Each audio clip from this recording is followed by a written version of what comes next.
Modul 3. Bagaimana mengetahui adanya konflik? Bagaimana mengetahui adanya konflik? Ciri-ciri, identitas, dan pendekatan konflik. Ciri adanya konflik. Konflik sosial merupakan salah satu konsekuensi adanya perbedaan-perbedaan dalam masyarakat. Misalnya peluang hidup, gengsi, hak istimewa, dan gaya hidup sumber konflik tersebut. Faktor-faktor penyebab konflik berperan ganda banyak juga.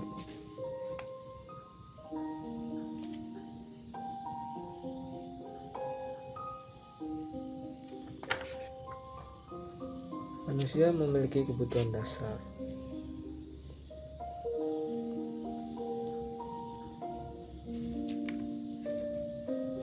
Konflik muncul ketika orang bersaing untuk sumber daya yang sama, seperti wilayah, pekerjaan, pendapatan, dan perumahan yang ketika tidak cukup didistribusikan untuk tidak cukup berputar. B. Konflik muncul ketika orang-orang tidak puas dengan cara mereka diatur.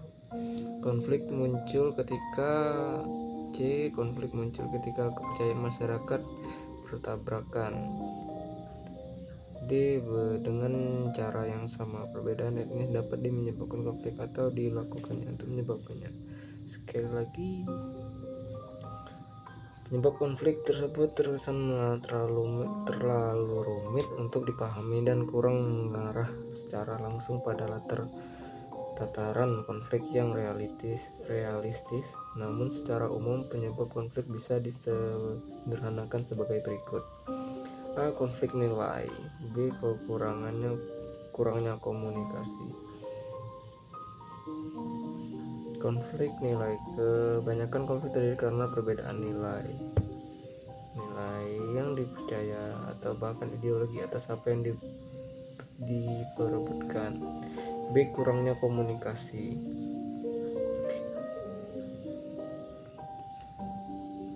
antar manusia, karena konflik bisa terjadi hanya karena dua belah pihak kurang berkomunikasi.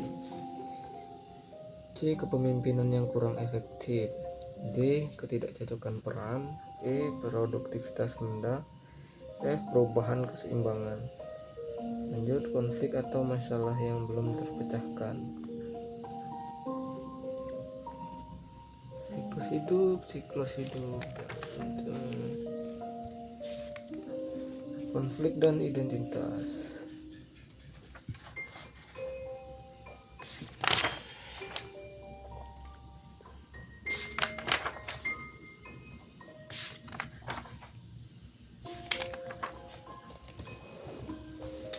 Konflik sosial merupakan salah satu konsekuensi adanya perbedaan-perbedaan dalam masyarakat, misalnya peluang hidup, gengsi, hak istimewa, dan gaya hidup.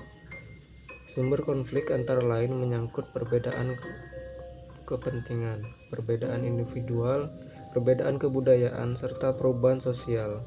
Ada berbagai ciri konflik yang dapat dilihat, misalnya setidaknya ada dua belah pihak, timbul pertentangan antara dua belah pihak, terdapat gerakan yang konfrontatif, dan sebagainya. Kondisi-kondisi yang dapat memicu terjadinya konflik adalah berperan ganda, keterbatasan sumber daya, ketergantungan antar pekerja, persaingan pencapaian sasaran organisasi, ketidaksamaan struktur organisasi, serta konflik yang terjadi dan belum terpecahkan. Konflik adalah proses atau sekelompok peristiwa yang meluangkan waktu untuk berevolusi dan membentuk kembali. Ada beberapa siklus, dimulai dari siklus awal pertumbuhan, jalan buntu, mencari jalan keluar, menyelesaikan perselisihan atau memecahkan konflik, dan bekerja sama. Fisher menjelaskan 4 cara hubungan keagaman, identitas, dan konflik, yaitu primordialis, instrumentalis, konstruktif, dan institusionalis.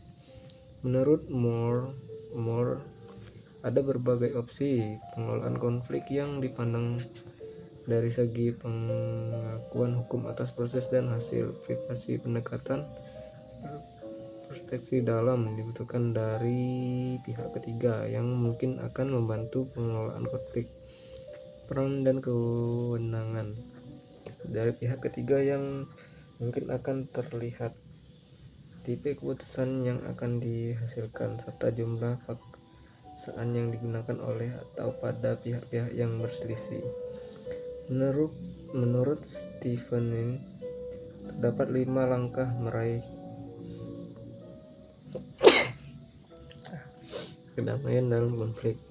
Apapun sumber masalahnya, 5 langkah ini bersifat mendasar dalam mengatasi kesulitan. 1. Pengenalan. 2. Diagnosis atau penganalisa. 3. Menyepakati suatu solusi.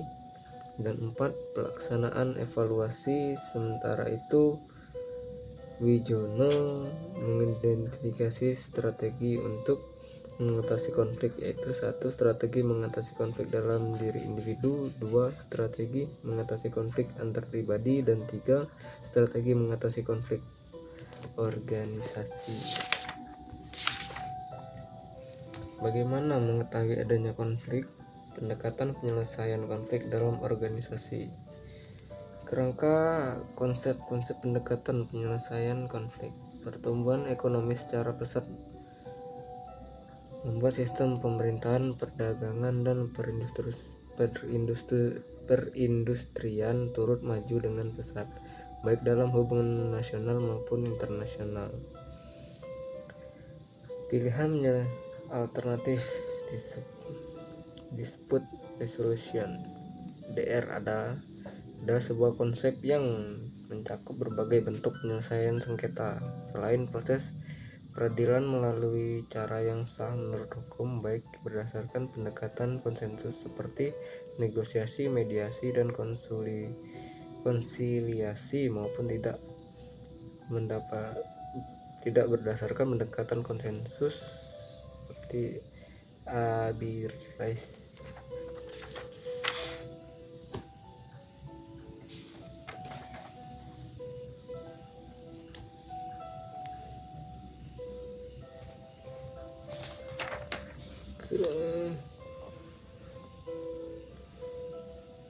Menurut teori, ada beberapa definisi mengenai mediasi. Ada 2 jenis mediasi, yaitu yang dilakukan di luar dan dilakukan di dalam pengadilan. Berikut adalah latar belakang lahirnya perma ini. Pertama adalah upaya mengaku lembaga pengadilan dalam mengakui perbedaan perkata. Kedua, adanya sistem hukum di Indonesia. Dalam mediasi, kekurangan tertinggi ada di pihak masing-masing yang bersengketa. Mediasi ini sebenarnya dibentuk untuk mendayakan pasal 130 HIR dan 145 RBG. Salah satu bentuk usaha untuk mendamaikan tersebut proses tersebut mediasi. Pengertian mediasi secara umum memang seperti yang saya katakan, yaitu bersifat mandatori, akan tetapi nature dari mediasi itu adalah voluntary atau sukarela. Untuk memulai suatu proses mediasi ini, pengadilan penganut semua dalam mediasi adalah perkataan perdata, mediator, negosiasi,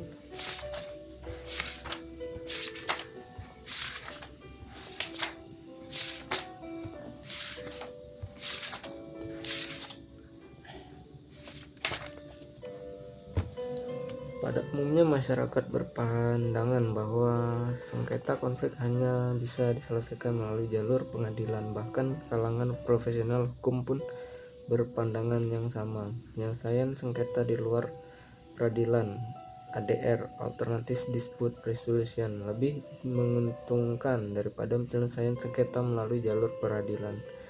Keuntungan yang dimaksud dapat diuraikan sebagai berikut.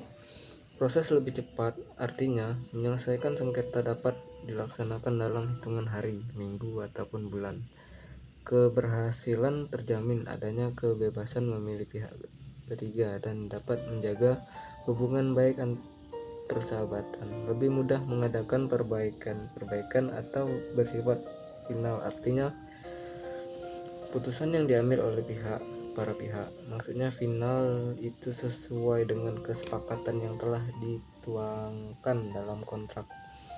Pelaksanaan tatap muka yang pasti, artinya para pihak lah yang menentukan secara pasti baik mengenai waktu, tempat maupun agenda untuk mendiskusikan cari jalan keluar sengketa yang dihadapi. Tata cara menyelesaikan sengketa di jalur diatur oleh para pihak sebab tidak terikat oleh perundangan yang berlaku.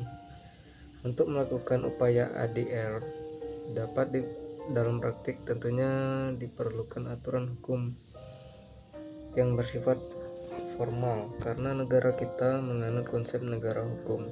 Salah satunya adalah segala tindakan pemerintahan dan masyarakat harus didasarkan pada hukum perundang-undangan. Undang-Undang Nomor 30 Tahun 1999 tentang Arbitrase dan alternatif penyelesaian sengketa sebenarnya dapat dijadikan dasar hukum untuk menyelesaikan sengketa di luar peradilan, tetapi peraturan-peraturan khususnya mengenai ADR masih sangat minim dalam undang-undang tersebut. Negosiasi merupakan cara untuk mencari penyelesaian masalah melalui diskusi musyawarah secara langsung antara pihak-pihak yang bersengketa dan hasilnya diterima oleh para pihak. Mediasi merupakan proses menyelesaikan sengketa antara para pihak yang dilakukan dengan bantuan pihak ketiga atau mediator yang netral dan tidak memihak sebagai fasilitator. Keputusan untuk mencapai suatu kesepakatan tahap diambil oleh para pihak-pihak dan tidak oleh mediator. Konsiliasi merupakan usaha yang dilakukan pihak ketiga yang bersifat netral untuk berkomunikasi dengan kelompok-kelompok yang bersengketa secara terpisah. Tujuannya mengurangi ketegangan dan berusaha mencapai persetujuan untuk suatu proses penyelesaian sengketa. Penilaian ini ahli diartikan sebagai pendapat hukum atau legal opinion dalam pemerintahan dalam para pihak yang sengketa. Asas-asas yang dipegang teguh dalam penyelesaian masalah atau sengketa dalam ADR adalah asas kebebasan berkelompok, mufakat, asas itikat baik, asas pacasun, sulfeda, perjanjian mengikat, asas final, dan banding.